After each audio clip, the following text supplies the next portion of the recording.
Hey everyone, how's your summer going? Things are finally starting to cool off in the UK after a big long heat wave that we've had here.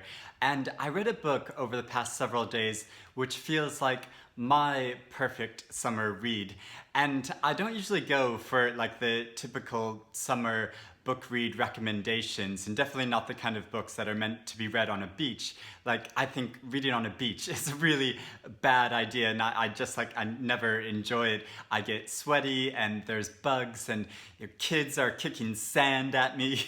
But I also know not to shut myself away in and just read all the time in the dark during summertime, because once when I was a teenager and during the summer I didn't have to work, and so I decided I would spend a month just inside reading all the time, not socializing, not seeing a drop of sunlight.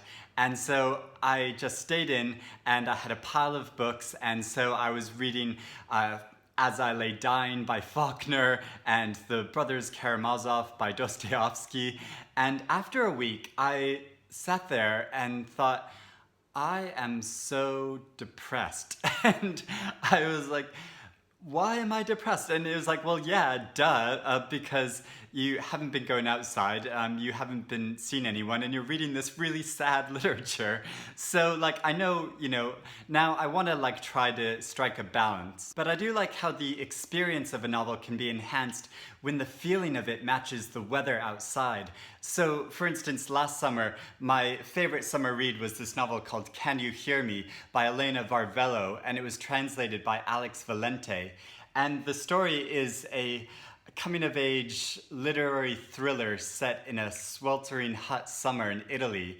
And by the way, this would be a really good choice for the August Women in Translation reading marathon that's happening at the end of August. And if you haven't heard about that, I'll post a link to Matthew's video about it in the description below. So last week I read this new novel called Bitter Orange by Claire Fuller, and it just felt so perfect for me and for the summer. So it's about a woman lying on her deathbed recalling a very hot summer in 1969 when she went to live in this stately old home out in the English countryside, and she was hired to assess the value of the architecture and any pieces in this old abandoned home that had been purchased by a wealthy American.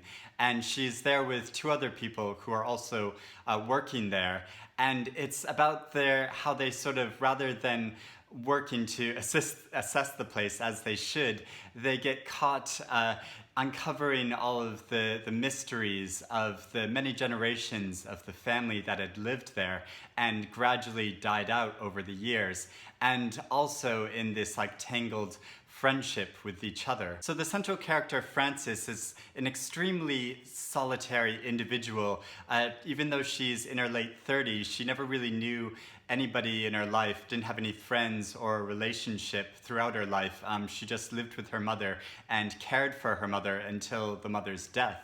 And other woman who works on the estate named Kara, she's very outgoing and rambunctious and really attractive, but she's very untrustworthy, and she seems to tell a lot of lies, and so is quite suspicious. And the man Peter, who is Kara's partner, he is also very attractive and outgoing and very flirtatious. And this makes for a really interesting dynamic of different kinds of personalities put together in this isolated environment over one long hot summer.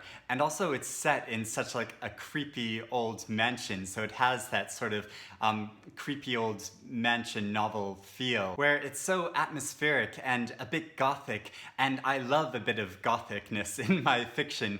And but also I think it's really meaningful for the way it shows that the characters are grappling with different kinds of guilt, and so it shows how they sort of struggle with different forms of forgiveness and repentance. An orange tree grows on the estate, but when the oranges are peeled, the fruit inside is just dry and bitter.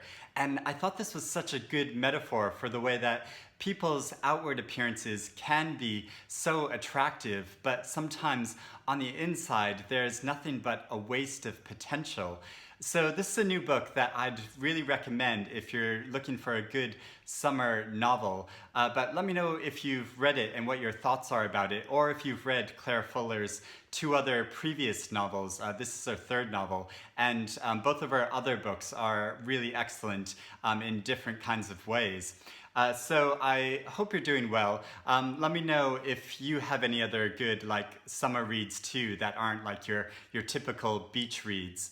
I hope you're keeping cool if it's summer where you are, and happy reading, everyone.